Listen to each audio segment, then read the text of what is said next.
You're listening to the PT Pinecast, where smart people in healthcare come to make noise.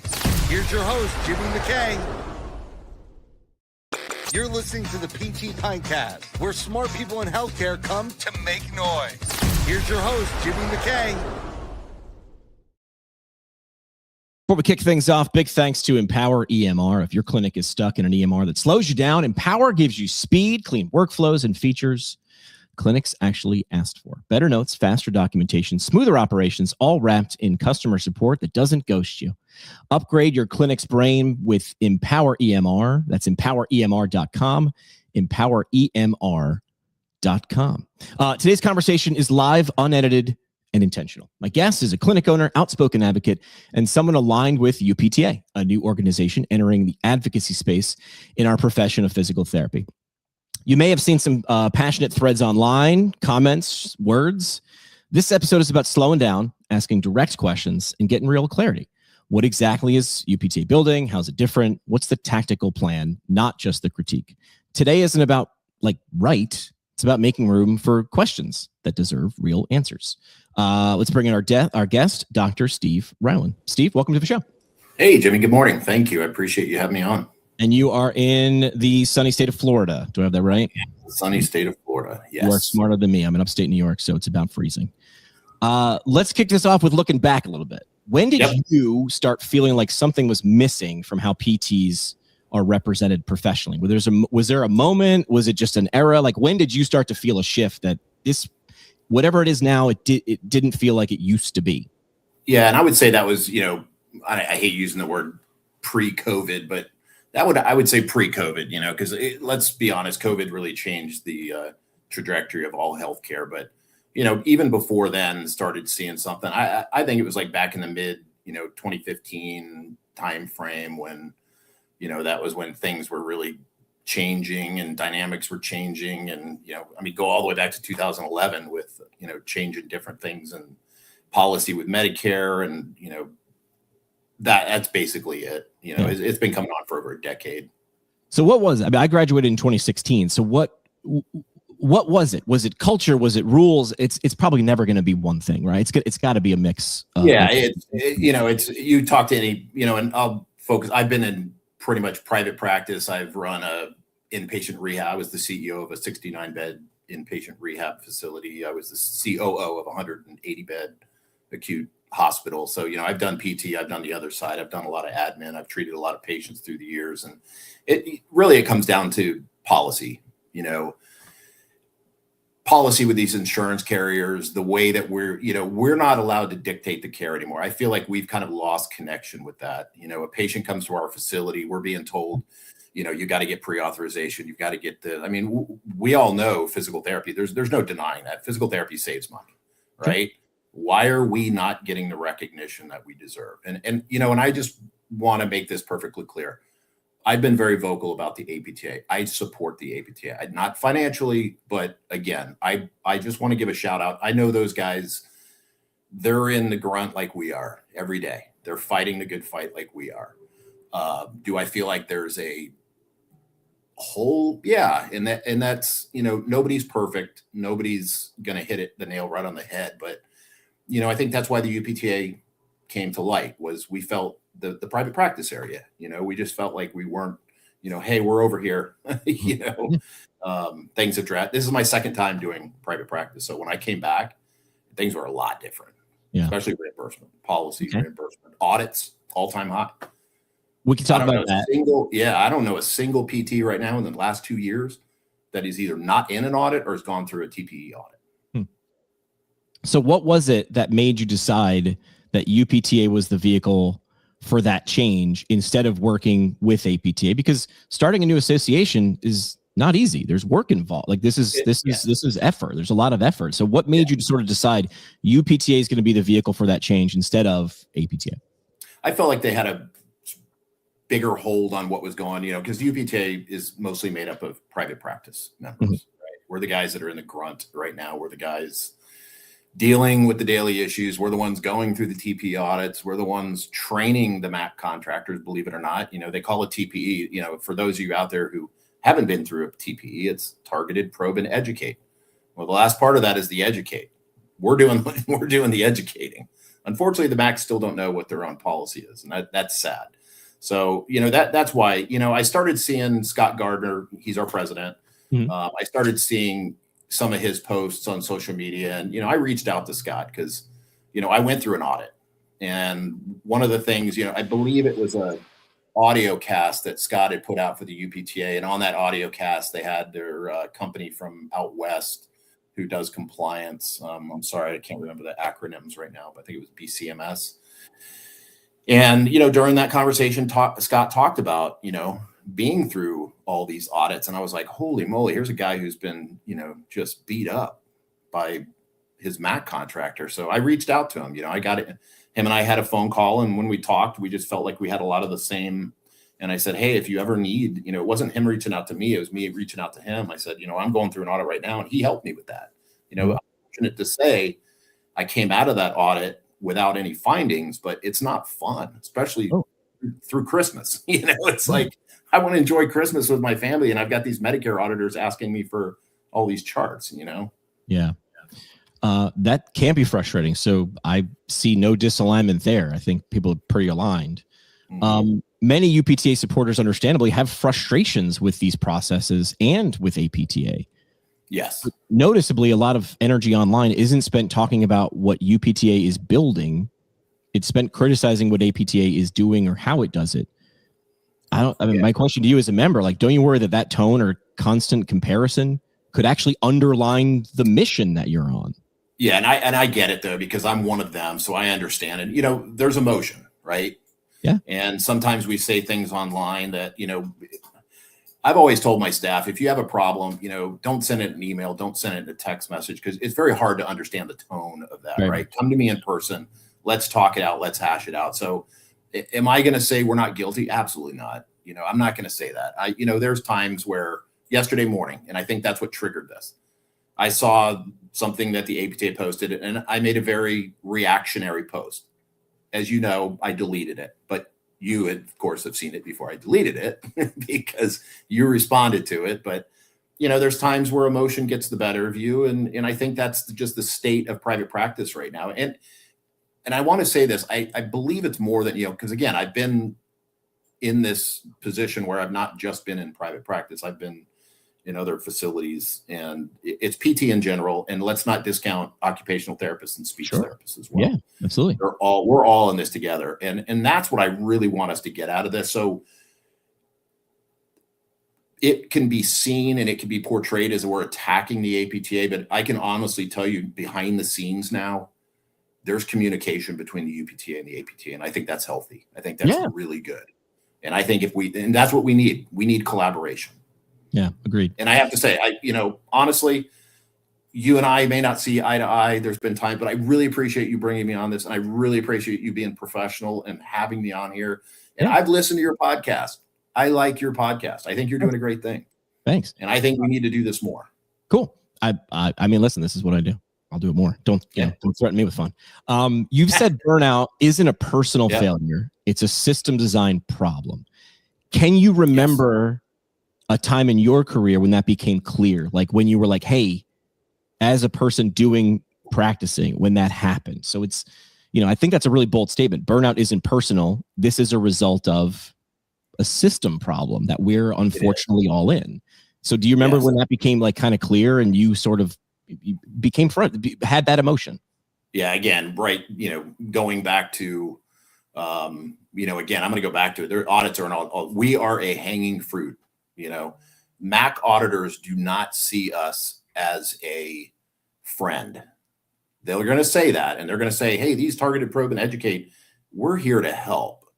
Let's be honest. They're there to basically, we're pickable right now, and they're picking on us because I can tell you from being through it. Now, I will say my MAC auditor here in Florida, we're First Coast Service Options. She was highly professional. In fact, she called me. She goes, listen, I've been doing this for 15 years. You're the first time, and again, I don't want to pat myself on the back, but I found this to be quite intriguing. She said, you're the first person in 15 years that I haven't had to get on the phone and say, hey, you forgot to send me the progress note for this date, or hey, you forgot to send me the sign. She said everything was organized, everything was together, and she said, No findings. Congratulations. You're free for a year. Okay, great. I'm free for a year. So Yeah. I get to look forward to it again. Yay. Right. But the fact that you have to do it is still frustrating and emotionally taxing and taxing on your business. Yeah. And I kept her number. I appreciated that she gave me her personal number and she said, if we can work together, let's do it. But what I can tell you from a PT standpoint, private practice, that's not the case in all of these. There's other therapists I talk to right now where they're going through. In fact, I got a friend right down the road who's going through up in St. Augustine, about 2 hours north of me here. He reached out to me late last night, and he just went through an audit, but he had to tell his, unfortunately, let's go back to January 1st, 2025, when everybody said, hey, we got this win. And don't get me wrong. I know the intentions were good on this. If you get a referral from a physician or an NPP and it's got the date, it's got the signature that's legible, and it says PT or OT or speech or whatever you want to do for that patient. And, that's, you now do the eval, you do your plan of care, you send that plan of care. Don't forget, that's the important part. You have to send that plan of care to that referring provider. They don't have to sign it, but you got to send it within 30 days. With that being said, a lot of the MACs still don't know that. Where's your signed plan of care? That's a system problem. So these are the frustrations. I have a full-time person sitting in this office. That's all they do is track down signed plan of care. You got to pay that person, and that's all they do. That's all they do. Well, not only that, I mean, we have a full compliance plan.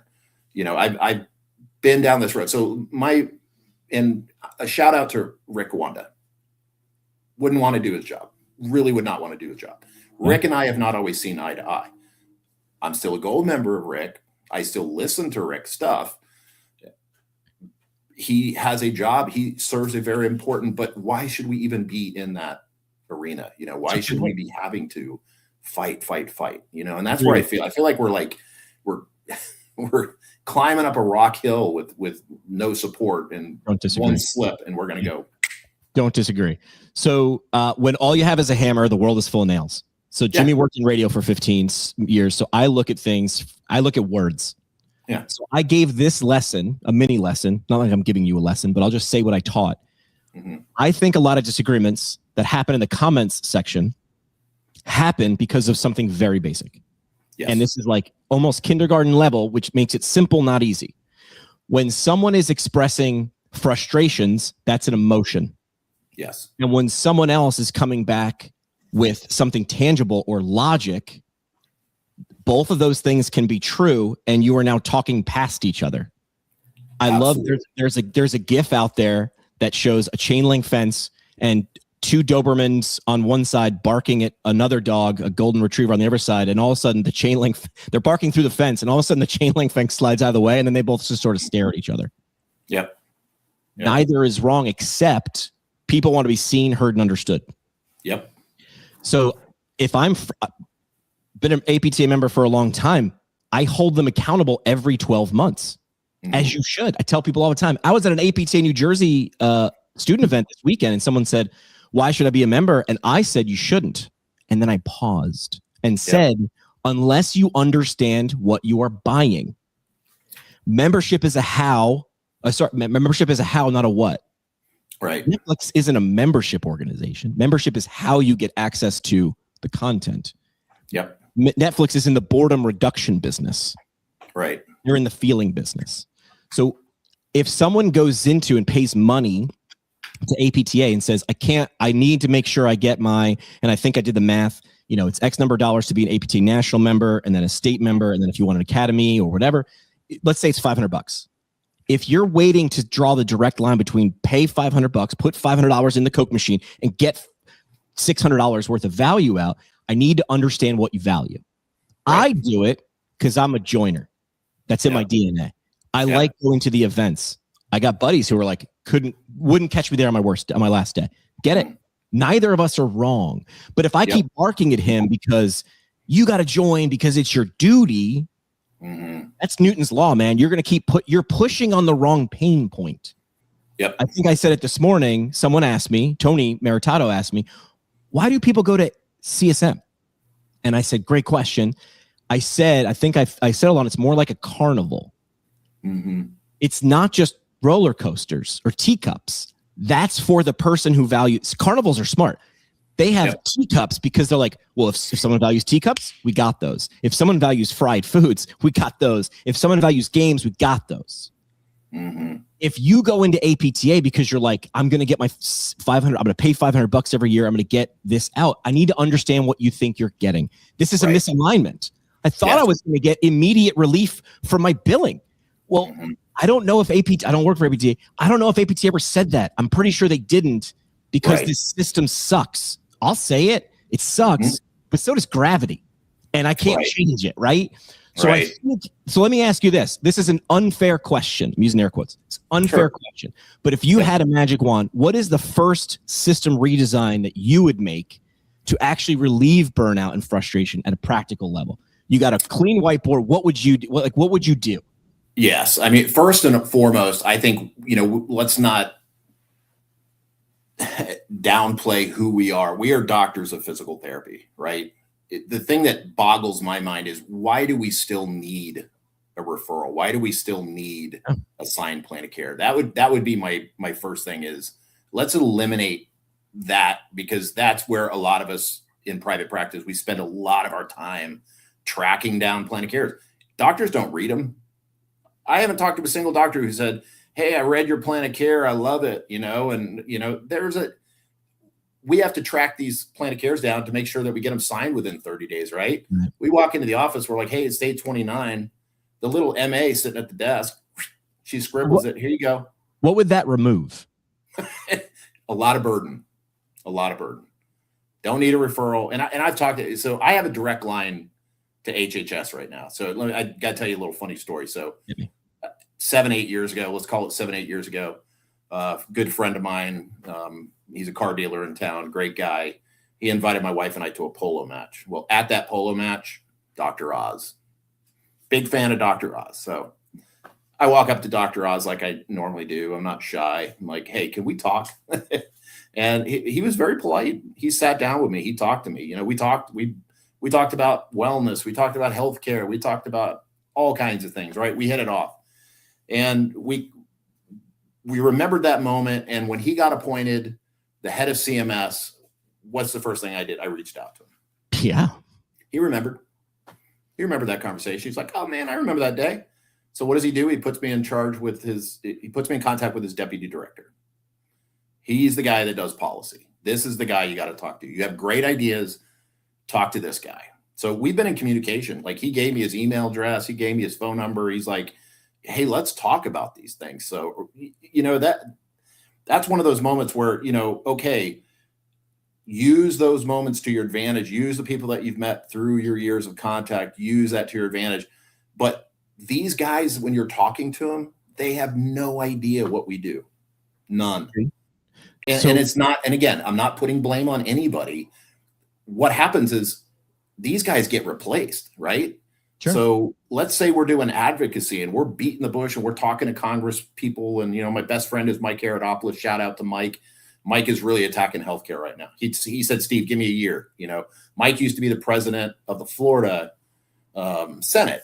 Mike's a good guy. Mike knows. Mike gets stuff done. Mike's very hard to be bought, right? So he's really pushing the envelope now on healthcare for me, and he's working behind the scenes. And I talk to Mike at least once a week. And his wife is she walked into a position. She was an internal medicine doctor, so she's now the head. She's actually our acting Surgeon General of the United States. So had dinner with them the other night. She walked into that position. It's not going to be a full-time position, but again, she's got to be careful because she works for HHS. She's working directly at Kennedy Jr.'s side, so she can't give me an unfair advantage. But these are things that I can do to kind of meander the past. But what I've found over the last year since Mike's been in office, nobody in Congress, nobody who's making these policy decisions really has a fair shake as to what we do. We're still looked at as an ancillary provider. We're still looked at, and I hate to use this word, but I'm going to use it anyway. 3 words, glorified massage therapists.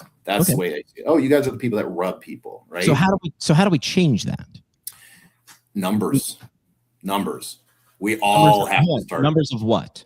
People, us, therapists. To do we what? need to wake up. Who? We need a what and a how. Yes. So writing your Congress people, in those explanations, we need to include, this is what we do. You know, we're movement specialists. We're not massage therapists. We're not this. You know, and again, let's go back to your question that you asked me. If there's one thing I could do. So the plan of care that's a simple fix, right? Got it. And I can't talk too much about this because I'm in the early stages of developing this right now. I've got NDAs and all that stuff, but we need to prove outcomes, and not just prove outcomes, because I can tell you our patients get better and we say, but how can we extrapolate that to a dollar amount, downstream cost savings? Photo, right? I mean, there are ways to do that. Correct. But it has to go one step further. Okay. To what? Photo's great. You know, we can say patient went from this to this, but let's look at data. Let's look at real data. If that patient was discharged, and I don't even like doing the word discharge. I don't think patients should be discharged from physical therapy. I think you go to your dentist every 6 months for a cleaning. You should go to your physical therapist for a checkup, right? Let's check your balance. Let's look at, especially patients over 65, high fall risk. You know, they've got diabetes. They've got all the risk factors. So hold on a second. Before we go too far down, I want to make sure I understand so I don't get lost. Sure. We need physical therapists in the wild, if they're associated with the group or not. We need a lot of people to do a specific thing. Yes. Does an APTA do that? They have apps. They do this thing called the flash action strategy. They've been doing this. I can only speak to you. I've been in a PT for 10 years. They've been doing that. So why hasn't? But they're only one organization doing it, and I can't speak. Wait. So is it the number of organizations or the number of people? Because a second ago you said people. It's grassroots. That's the only thing we get done. And here's what I'm going to tell you about the APTA. So they may be fighting behind the scenes for us. They may be doing this. They may be doing. I don't know if they're fighting behind the scenes. They're pretty. Yeah, well, you know what I mean. You know what I mean. We don't see everything they do when they're in DC, right? We don't see the conversations. We don't see what's being discussed at the table, et cetera, et cetera. We cannot. So I'll tell you. So in 2004, right? Let's go back to 2004. I just opened my private practices. So I had 3 private practices, opened them in 2001. I had 3 private practices. We got hit back to back to back. In 6 weeks, we had 3 hurricanes, right?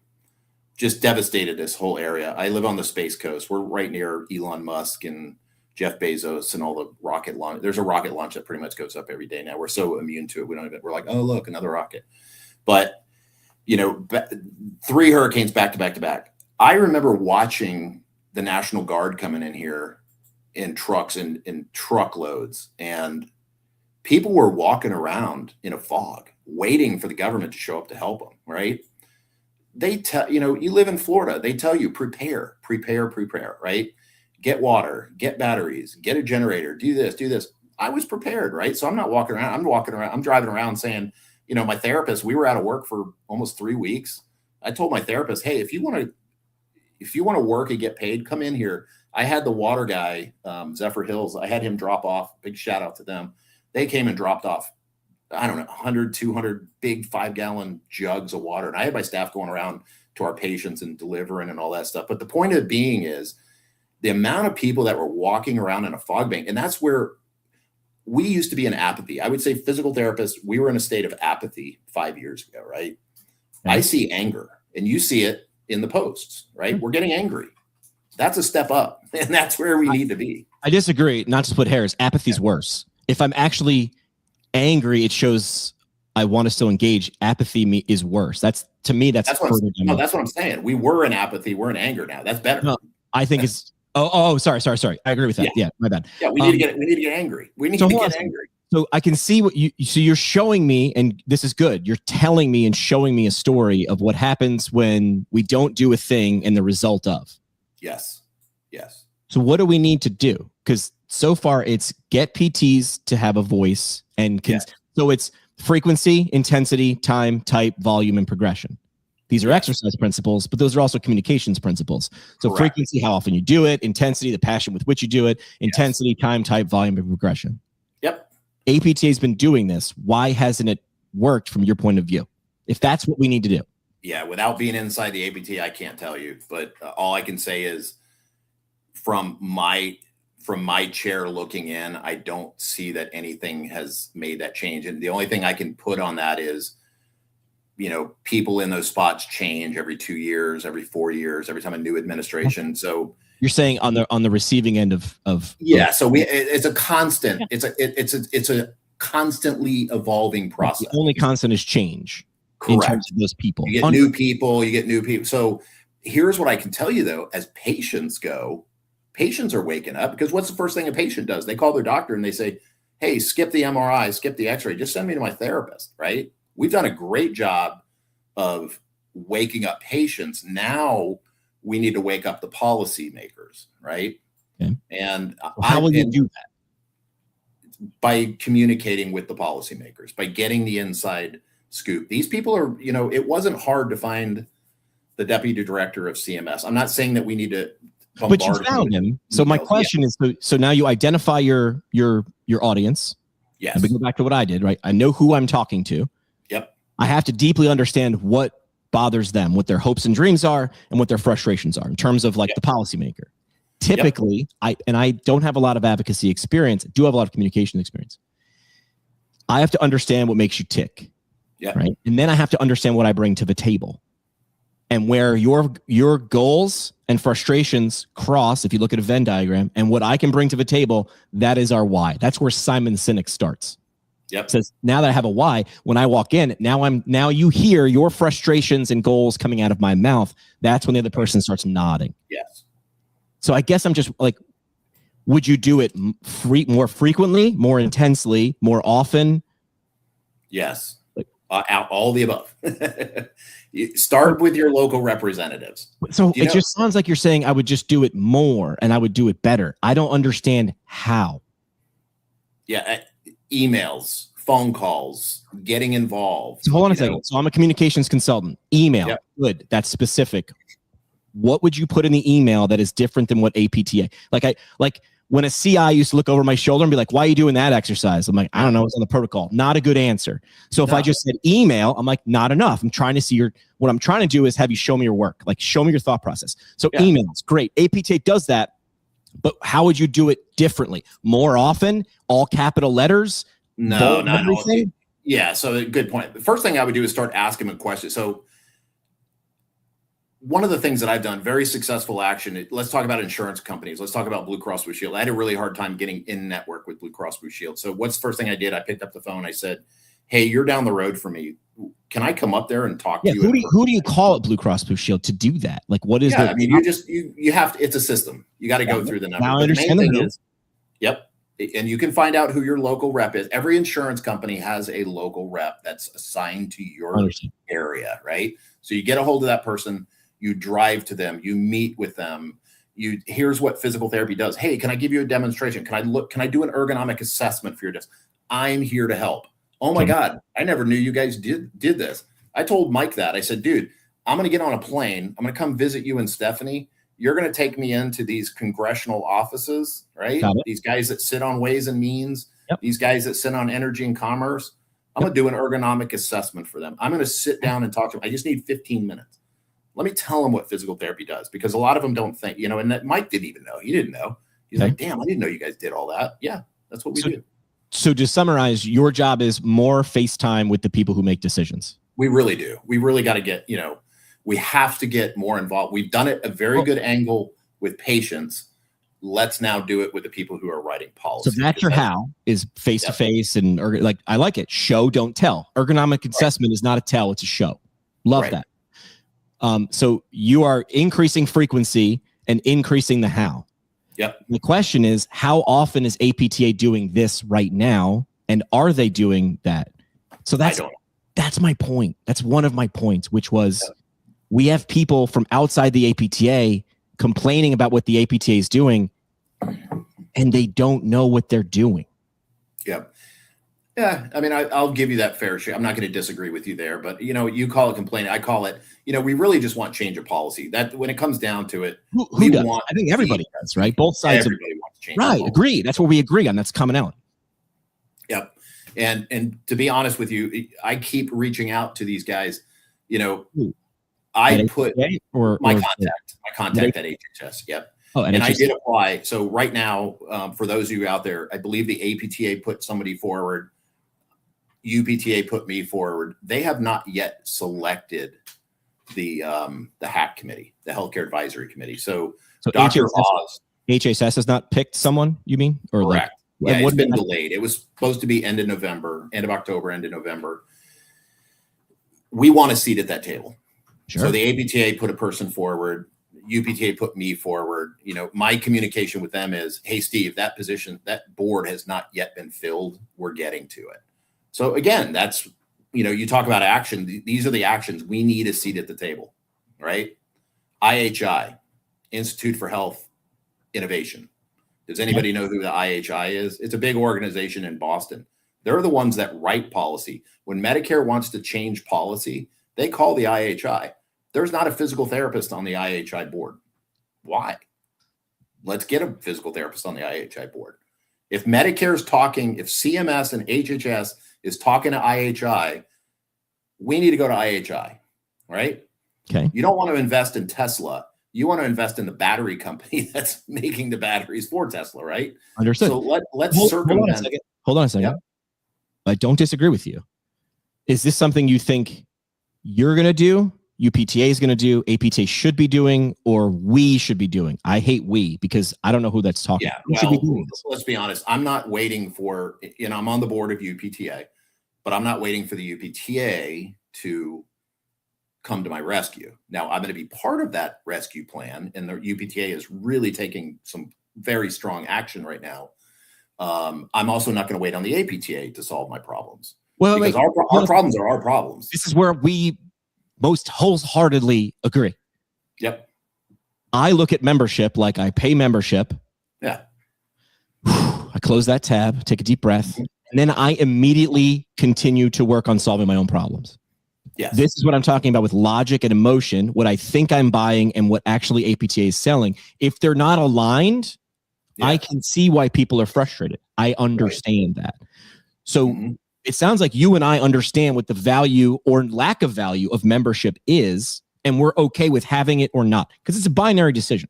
But it sounds like you join something and then immediately start working on solving your own problems too. Yes. Where I am confused is when people aren't a part of something, which is 1000% okay, and they complain about the lack of results from that thing, from that gym they don't belong to, and they stand outside and yell, I don't have abs, it's your fault, which yelling, I don't have abs, it's your fault is okay. Right. But I'm allowed to hold up a mirror and say, this feels dumb. Right.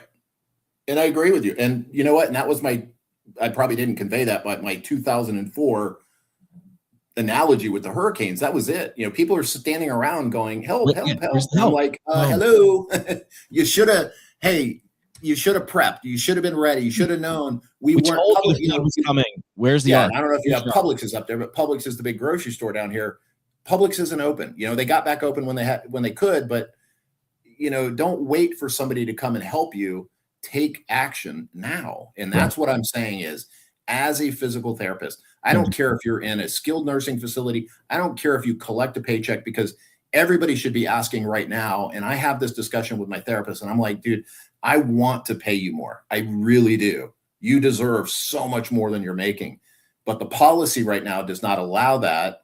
Now we do have alternate, you know, hey guys, if you want to start doing seminars or, you know, you want to work and do this and I'll split that with you, you know.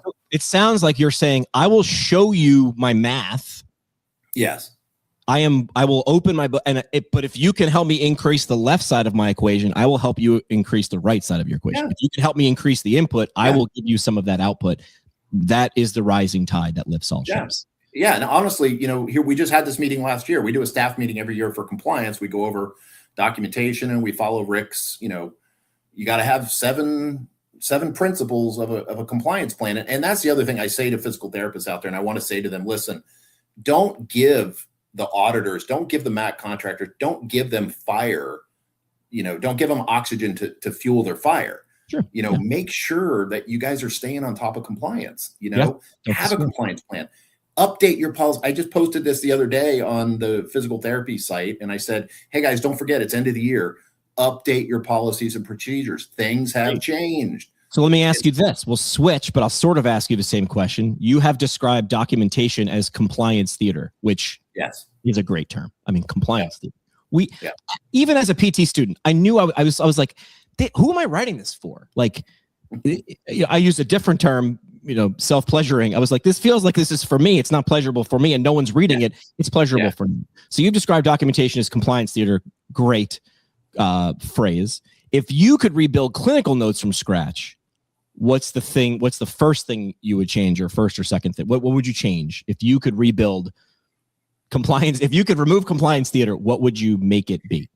Yeah. And the problem was there where, we had to search for words. So I'm going to tell everybody out there, listen, I understand private practice is struggling right now, but if you're not using AI technology, you really need to stay, AI is not going away. It's not going anywhere. And we use AI.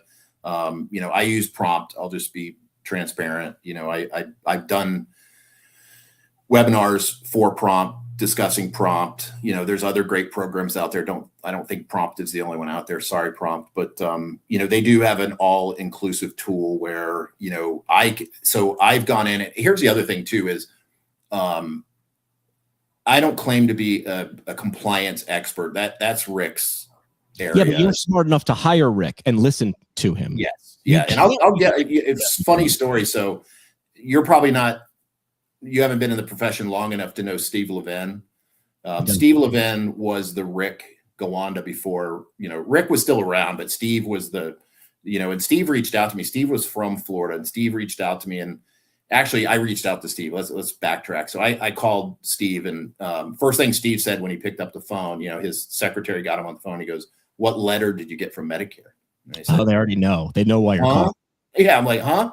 I didn't get a letter. I said, I want you to come up for a couple of days and go through my practice and tell me what I'm doing wrong. So you were preempting the letter. You were like, how do I not get the letter? I don't know what I'm doing. I mean, we're going back to 2005 now, but and he drove up and he's like, man, I got to salute you. You're the first person that ever called me, before you received the letter. But, he spent 2 days. He told me, you're doing 95% right, but do this, yeah, right? You could call with those 5%, right? And then he helped me, and then we stayed in contact. Unfortunately, he passed away tragically in a car accident in Costa Rica, but he was active with the APTA. If you talk to the APTA guys, they know who Steve was, but now Rick is filling that spot. So I don't claim to know the compliance end, but I know enough to make myself dangerous. But if a physical therapist reaches out to me and says, how do I do this? How do I do this? I feel compelled to help that person, because by helping them, it only helps me, right? Yeah. I'm not doing the job for them, but I'm going to say, hey, if it's a compliance issue, call Rick, right? Mm-hmm. If it's something else, hey, I can help you with that. You need, hey, try this, like prompt. I told him the other day, in and of itself, it's a vanilla shell, right? But if you go in and put the compliance feature, so there's a toggle in prompt that says you want to do custom documentation. Well, as soon as they told me that, I'm like, hell yeah, it's game on. Yeah. So I created templates for my therapists. So when they're doing their evals, they're doing their progress notes, they're doing their daily notes, they're doing their discharges. It's got all the Medicare stuff built into it, that the word salads that they're looking for are built into it. So that the AI technology then puts it into the notes. So that's saying, it sounds like you're saying, hey, listen, make sure you're using a chainsaw, because we used to have an axe, but now that there's a chainsaw, you not using it, that's on you, right? Yeah. Like, so that's how to go through this. That's what power tool to use to get the tree down now. But if you were able to completely rebuild clinical notes from scratch, what would you do? Like, what would you? Japanese ideas are better. For some reason, Americans are like, what do we add to it? It's like, what do we take away? What doesn't need to be there? So if you could even go further upstream to rebuild compliance theater, or I should say, remove, what would you do to compliance theater? What only needs to be there? Okay, so we all agree that physical therapy saves money, right? There's no disagreement there. No. Now, we can get into the argument of private practice versus chain clinics versus hospital-based, and again, I'm not going to get into that discussion right now, but let's just talk as a whole, right? So we know that we save insurance companies money. Insurance companies know that we save them money, hopefully, but if I could change documentation, when I first got into this business, documentation was so that if I called out sick, the therapist who came in after me knew exactly what I was doing with that patient, right? It wasn't that I had to use the word educate or I had to use the word verbal cues or all this. It's like, oh my God, what do I got to do? It's very time consuming. Now, AI has helped with that because my therapist, when they walk out at the end of the day, their notes are done and I know those notes are compliance and I can run reports behind the scenes to see what they're billing, how they're billing. Are they underbilling? Are they overbilling? And I can have those conversations with them. But really documentation, the 10th visit progress note, let's go there. Really? Do we need a 10th visit progress note? I mean, I get it. It sounds like everything you've said so far, correct me, make it lighter, simpler, make it more like, what are we doing? Why are we doing this? I was very confused when I was a student. I'm like, who am I writing this for? And they're like, for the EMR. And I was like, no, that's not a who, that's a what. Yeah. What are we doing for? And then I was explained in not so many words, in case this is literally what I was taught. Write as if you're going to read this in court. And I was like, what are we talking about? I'm going to write 10,000 notes in my career. Maybe 2 are read in court. I don't know what my batting average would be. That's what I'm doing all this. And that's where I think your phrase compliance theater hits the nail on the head. Oh, this is performance. So it sounds like faster is the outcome, but lighter's a good word. Simpler. Like, what's the point? Understand what the point is for first. Who's the who is reading this? It sounds like it's for, and you can make one piece of content, right? I mean, whoever called EMR or notes content, but it should be for the next therapist. It should be for the continuing medical record for the patient. So in case that follows them, the next therapist knows what's going on. And tertiarily, it should be to defend really what it is. It's defending what we're doing, not explaining it, right? Because when someone says, write this as if you would be okay with it being read in court, I feel like I'm immediately the defendant. So it's change it from defense to not offense, but explanation, like a useful tool instead of a necessary compliance theater. Right. We should have the ability to put our hands more on patients and educate our patients rather than sitting there burying our face. Because I do consulting. I go around and I see. I don't do as much of it as I did previously, but I'll go into clinics and what's the therapist doing? They're buried in their computer. It's like, really? I mean, that just, unfortunately, it deters from what we're really trying to accomplish. And that's outcomes. Don't disagree. All right. That makes sense. You said fragmentation is hurting the profession. I don't disagree. Yes. But starting a new organization could be seen as adding to that. How do you reconcile that tension? I don't disagree with starting a new association. I'm just trying to... And I think in the UPTA, we're not going away. There's been things that, you guys will be gone in a year, you'll be gone in 2 years. Now, the board of the UPTA, it's a constantly moving target. There'll be people that drop off and people that drop in, but our intentions are good. And, when you put a group of people together who have the same goals, they want the same outcome and they're working together, we're not going anywhere. So the UPTA, yes, does it, but it's like the guy down the street that's going to, I always tell my therapist, I'm not going to make you sign people come in and go, do you have a non-compete? No. Right. You want an open clinic? I'll help you open the clinic. Right. Right. Because competition's healthy. And if you're going to do it right, I'm going to show you how to do it right. Right. And then we'll work together because that's only going to help me in the long run. Initially, I may lose patients to that clinic down the road. But overall, and I've seen this happen, when I first started this, the building I'm sitting in, I started in 2002. There's now 4 more PT clinics within 3 miles of me. And I'm seeing more numbers today than I was back then. It's a good thing, right? Like people know physical therapy, right? Everybody needs it. If it wasn't needed, they wouldn't be able to open because they have to pay overhead and people. Yeah, right. And so what are the goals of UPTA? They seem similar to APTA, and even if they're the same, that's okay. How will they do them differently? So when UPTA was formed, that is what I asked, and I was told it's coming. Yes. And it might be somewhere that I haven't seen, but as Katie asks, does UPTA have a public-facing information that all PTs and PTAs can access without being a member about what will you do? These 3 questions. What will you do? How would it make my life better? In what ways? And then what do I need to do to get it? Get membership or whatever. Sure. But how? Vision without a plan is a dream. right? Like, so help me understand how we go from frustrated to alleviated. And this might be an unfair question to ask you because you aren't an association. Like, this is a bigger thing. So, but why do you belong? How do you see it as a road to what you want to get to? Yeah. So our biggest goal right now, we have targets, but our main goal right now is policy. We want to change policy, right?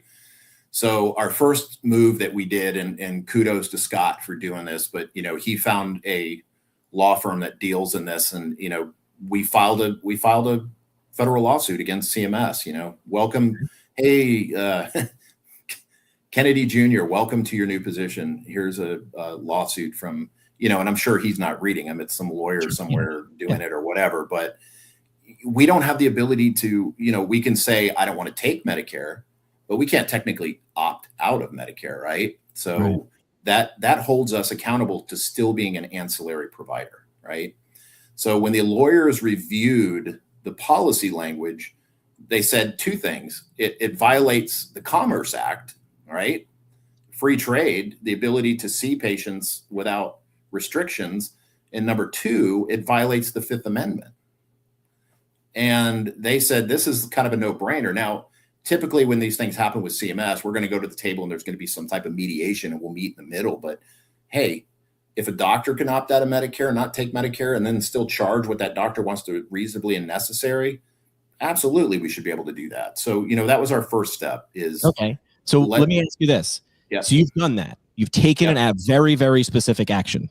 Yeah. Kudos, like no notes. Yeah. My question is, in 3 years, if that lawsuit doesn't produce tangible results that your members can see, are you now in the same boat as APTA where you're standing there saying, we did stuff, and the members are like, keep dropping $150 a year, but nothing happened, and then you have to say, don't hate the player, hate the game? No, that's the risk. I'm a risk taker. My wife, we like to go to Vegas. My wife's a gambler, right? She'll sit at a blackjack table all night. No, I understand that, but is that what you would say? Hey, like, no, I would not say that. But again, what would you say then? What would you say?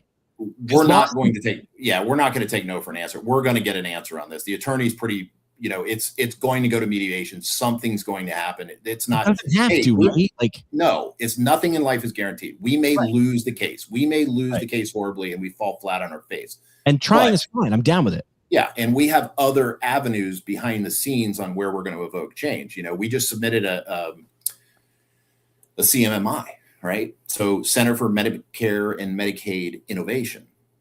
So to my knowledge, somebody can correct me on this, there's never been a innovation.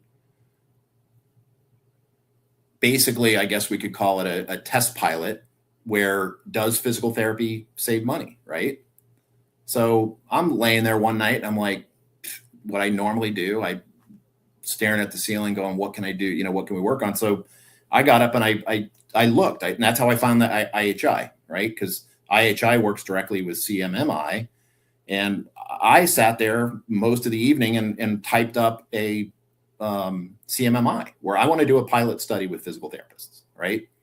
I want physical therapy private practice in the United States, take a pilot project. Now, I don't know if this is going to get approved, but again, if first you don't succeed, try again. I'm not going to let it fall on deaf ears.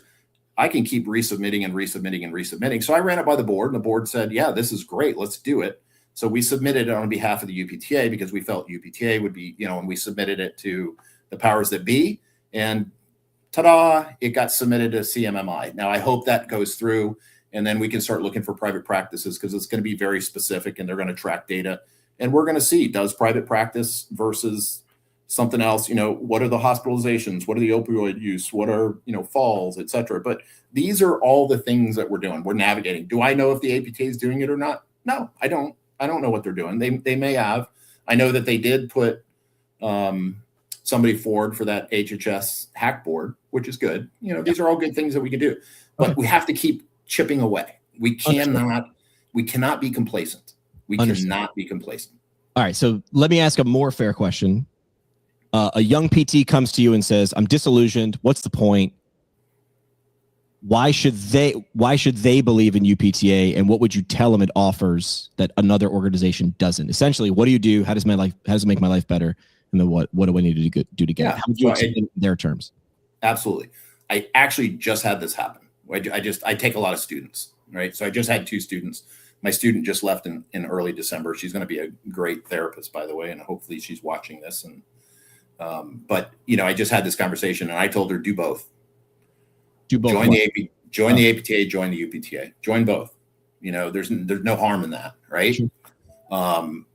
But again, and then do what though? But what? Why? Yeah. That's not a normal response. I like that. Why do both? Yeah. What should she do next though? She got to do something. Taste. Yes, and be active.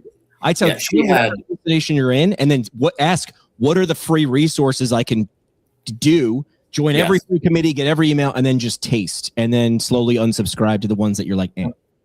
Yeah. So she was at my side for 12 weeks. So I taught her through tangible action. Right. Okay. She was in on the meetings. I let her sit on some of the discussions that I had with my contact up at HHS, and she got to see, and she's like, oh my God, there's so much that goes on behind the scenes. But it was awakening for her because, and nothing to the universities. I mean, I'm not against that, but she's like, you guys should teach a class on this. You guys should teach a class on, and how many students, I don't know, maybe you know this, Jimmy, how many PT students do we have in the country right now that are in school? I think there's 10,000 graduating every year. Yeah. Could you imagine if every one of those 10,000 were to write a letter or get involved? And I know the APTA is working on doing that with the students and stuff like that. But right. But so this is where I get to step back in and say, that is very simple to ask. That is very difficult to do. Yeah. You've posted something on social media. Anybody has. Getting even people to click like, even if they agree with it. So you saw it, you agreed with it, but you didn't do anything about it. Why? Because attention and time are finite. So it is, I do not disagree, but I will say it is simple. It's just not, even if you have 100,000, do the math on this. Let's say we have 100,000 paying APTA members. Mm-hmm. Go to their YouTube channel. They don't have 100,000 subscribers last time I checked. They don't have 100,000 anything, because getting people to do one extra thing is simple. Just do this one thing, because it's never one thing. It's do this one thing now, and then another thing, and eventually it's not that easy. Nope, I get it. I've got 13 physical therapists. Yeah, good luck. Trying to get them, hey, guys, take time out of your day, and hey, I need you to send this email, right? Yeah. So behind the scenes, that's what the UPTA is doing. We create links, we make it easy. And, and APTA does this too. And by the way, when APTA sends out that link, I'm still filling out the APTA link as well. Because you said numbers. Because it kind of doesn't matter who they're right. Yeah, agree. It's volume. That's what we need to do. We need volume. And again, yes, I agree with you. And I think both organizations serve, a purpose. I just want to see more collaboration. That's my biggest thing is I just want to see us come together as a profession. I want to see, because here's what the policymakers want, and the insurance companies want. They want us to be disagreeing, right? Because it causes weakness. And when you have weakness, they pretty much win, right? These insurance carriers, it's not getting easier. I opted out of UHC and Optum, and I actually know physical therapists right now that are getting audited. This is disgusting. And this is, another thing, not to get into a legal argument, but I got a therapist right now. She's in Southern Georgia, and the poor thing, they're going back 7 years. So she's been out of network since day one with United Healthcare Optum. They want retroactive payment. They haven't even seen the damn notes, but they're saying it wasn't medically necessary and we want all this money back. So she's like reaching out to me. What do I do? Yeah. And I'm like, you got to fight it. You got to fight it, because if they get what they want, and, and I could tell her, hey, just stop taking UHC patients, but that's not a win. It's like that's on the patient, but that's where we need policy. That's where we need to fight back and say, and I told her, I said, we need to band together and fight this. There's basically what Optum is trying to do is, and I know this is coming for me too. I opted out of Optum UHC because I didn't want to accept the measly amount of money that they wanted to pay me for a visit, because it's not worth my time, energy, or effort. But I know now those patients are still coming to me because they want a good quality service. Yeah. And UHC Optum is now paying me twice what they would have paid me if they would have just come to the table and sat down and talked to me. Mm-hmm. At some point, they're going to audit me. And they're going to want retroactive payment, because that's their way to scare you away so that you just drop them, because they don't want to pay that. right? Let's be honest. The insurance company's job is to keep the money in their bank account. That is right. Understanding the physics of the environment you're in is terribly important. And understanding what their goals are and how and what your goals and where they are aligned and where they are not aligned. We got about 6 minutes left. I want to be respectful of time. Last question, then we'll do the parting shot.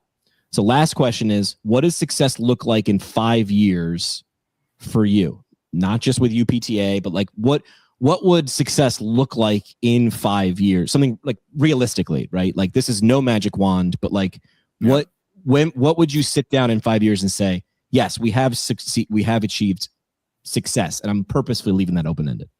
Yeah, I mean, honestly, I'm not stopping. I've got another clinic I'm opening next month, February. Hopefully, if the contractors can get the build out done, we're opening. So I'm not stopping. I'm not letting reimbursement. I'm not letting policy. I'm not letting audits. I'm not letting that get in my way. I'm still doing what I'm doing and providing a good service. And, we just have to keep fighting the good fight. And, my success for me is to not give in.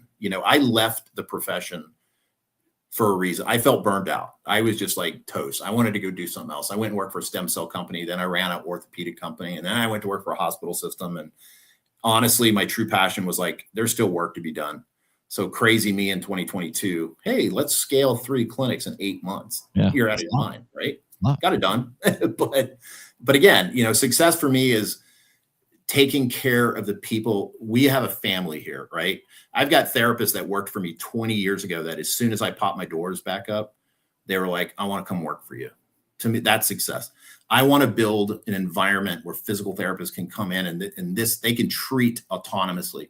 They can treat the way they were taught, and we can continue. I mean, nothing like the daughter who brings in her mom, who's 94 years old, who's got her first case of vertigo, and she's like, the world is ending. And she walks out on visit number 2, and she comes in on visit 3, and she kisses you on the cheek and says, you saved me. I'm so much better. Thank you. And that's why we do what we do. So to me, success is putting my hands on more patients, spending more time with the patients, less time documenting. These are all changes, but really as a group, that's where we need to come together. We need to come together and say enough is enough. I'm not taking it anymore.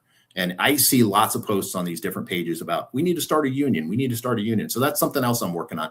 It's not a union. It's an independent practice association. And there's a few of them out there right now, but we're in the process right now of building that independent practice association, but we have lawyers involved, which takes time, energy, and effort, because we want to make sure, because we know as soon as we start that IPA, and it's been done in general physicians, it's been done with OBG. My good friend who's an OBGYN down the road, he said best thing he ever did was he joined that practice association. And the main thing you got to be careful of, with collective bargaining, you can't just go for higher reimbursement. You got to do other things. You got to do compliance. That's where we bring in other people who and we create a newsletter, whatever we do. But it's in the infancy stage now, but we're going to run that through as a separate division of the UPTA, so that we can give something tangible to the physical therapists and say, hey, belong to this IPA, and we're going to go to bat for you on reimbursement. But it's a big, as most people can tell you, that's a huge uphill battle to take on. So we want to make sure that we have all the infrastructure in place first, that we have the attorney in place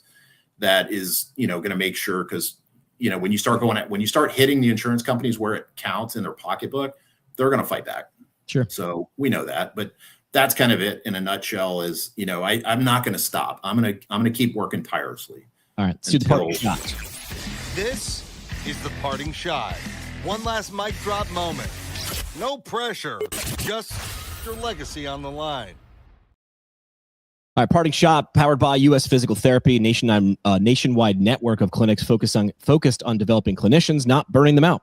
Leadership tracks, mentorship, career growth, and the stability to build your future in PT. If you want a place that supports how you want to practice, visit usph.com. That is usph.com. Also, do you want to thank our nonprofit of the episode, Team Gleason, a nonprofit founded by former NFL player Steve Gleason after his ALS diagnosis. Their mission to help people living with ALS stay independent, connected, and purposeful for as long as possible. That means providing advanced communication devices, mobility gear, personalized tech, and even life experiences designed to give people living with ALS more control over their lives. Until there's a cure, there's Team Gleason, no white flags. Learn more at teamgleason.org. All right, parting shot, your last chance for a mic drop moment, soapbox statement, whatever you want, give it away. Yeah, it's all about collaboration. It's all about, like I talked about, we need to join together. You're right on the, when we take jabs at something on social media, it's basically out of frustration, and it's really what we want to do is we want to evoke change. We want to wake people up. It's not that again, the APTA serves its purpose, the UPTA serves its purpose. We're all on the same path together, but that's the main thing. Dentists, doctors, I'm friends with all these people in the community. They collaborate. Yeah. The PTs down the road, they don't want to collaborate. Why do we not do that? There's plenty of business to go around. We really need to start. Every setting needs to come together. We all need to come together. We really need to just start waking up and saying, we're done. Yeah. As the Beatles, real change is going to happen. As the Beatles once said, come together right now. As former APTA President Sharon Dunn said, we are better together. Steve, appreciate the time. Thanks for the hour. I loved it. Thanks, Jimmy. Appreciate it. Let's do it again. All right. That's it for this one, but we're just getting warmed up. Smash follow, send it to a friend, or crank up the next episode. Want to go deeper? Hit us at ptpintcast.com or find us on YouTube and socials at ptpintcast. And legally, none of this was advice. It's for entertainment purposes only. See, Keith, we read the script. Happy now?